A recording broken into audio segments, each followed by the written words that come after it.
അപ്പോൾ ഇന്നത്തെ നമ്മുടെ സ്പെഷ്യൽ ഐറ്റം ഫ്രഷ് അയല വെച്ചിട്ടുണ്ടാക്കാവുന്ന ഒരു അടിപൊളി സംഭവമാണ്. ഇതിനകത്തേക്ക് നന്നാക്കി അയലയുടെ മുകളിലേക്ക് കുറച്ച് മഞ്ഞൾപ്പൊടി, ഉപ്പ്, മുളക് പൊടി, കുറച്ച് വെള്ളം ഇതും കൂടി ചേർത്ത് നല്ലോണം മിക്സ് ചെയ്യുക. അത് നല്ലോണം ആ വരഞ്ഞ അയലയിലേക്ക് എല്ലാം നല്ല ഉള്ളിൽ പിടിക്കാൻ പാകത്തിന് നല്ലോണം തേച്ച് പിടിപ്പിക്കുക.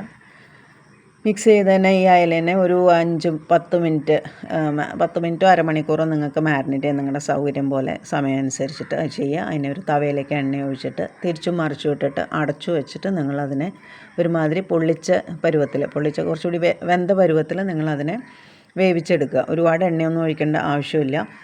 പിന്നെ അതിൻ്റെ ഇൻഗ്രീഡിയൻസ് കരിവേപ്പിൻ്റെ ഇല, വറ്റൽമുളക്, ഒരു കഷ്ണം ഇഞ്ചി, ചുമന്നുള്ളി നല്ലോണം ഒരു കപ്പ് നിറച്ചെടുക്കണം. ഇതെല്ലാം കൂടി ആ മുരിഞ്ഞ അയലയുടെ സൈഡിലോട്ട് ഇട്ട് വേറെ എണ്ണ ഒഴിക്കേണ്ട ആവശ്യമില്ല.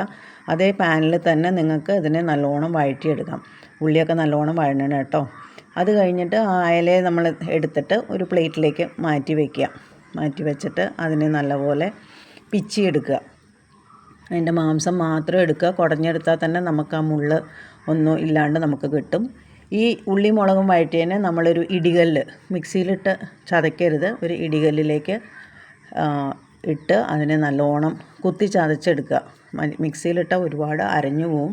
അതുകൊണ്ട് തന്നെ നമ്മൾ ചതച്ചിട്ട് അതിനെ എടുത്ത് മാറ്റി വയ്ക്കുക ഒരു പാത്രത്തിൽ. അത് നമുക്ക് ഇനി തവയിലേക്കിടാൻ ആവശ്യം വരും. ഈ വറുത്ത് വെച്ചിരിക്കുന്ന അയലയെ നമ്മൾ കൈ കൊണ്ട് പതുക്കെ പിച്ചിയെടുക്കുക. അതിൽ മുള്ളുകളൊക്കെ നിറച്ചും ഉണ്ടാവും. അതെല്ലാം മാറ്റുക. കുട്ടികൾക്ക് കൊടുക്കുമ്പോൾ സൂക്ഷിക്കണം. അതുകൊണ്ട് മുള്ള് നല്ലോണം മാറ്റിയിട്ട് മാംസം മാത്രമായിട്ട് അടത്തിയെടുക്കുക.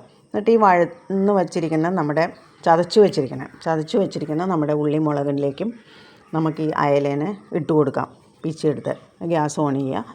ഫ്രൈ പാനിൽ നല്ലോണം അതിനായിട്ട് ചിക്കുക. ഇതിനകത്തേക്ക് കുറച്ചൊന്ന് വെള്ളമൊക്കെ വന്ന് നല്ലോണം വരിഞ്ഞൊന്ന് മിക്സായി നല്ലോണം വരും. ലോ ഫ്ലെയിമിൽ വയ്ക്കുക. ആദ്യം ഹൈ ഫ്ലെയിമിൽ വെച്ചിട്ട് കുറച്ച് കഴിഞ്ഞിട്ട് ലോ ഫ്ലെയിമിലേക്ക് വയ്ക്കുക. അതിനുശേഷം ഒരു ബൗളിൽ കുറച്ച് തേങ്ങ, ഒരു 2 പിടി തേങ്ങ മാത്രം മതി.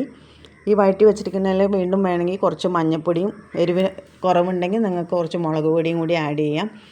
കുറച്ച് ഉപ്പും ആഡ് ചെയ്യുക. ഉപ്പ് പോരായ ഉണ്ടെങ്കിൽ അതേമാതിരി ആ തേങ്ങ എടുത്തതിലേക്ക് പച്ചമുളക് ചതച്ച തേങ്ങ മിക്സിയിൽ പച്ചമുളക് കൂട്ടിയിട്ട് ചതയ്ക്കുക. അതും ഈ നമ്മൾ വഴറ്റിയ സംഭവത്തിലേക്ക് നമ്മൾ ഇട്ട് കൊടുക്കുക.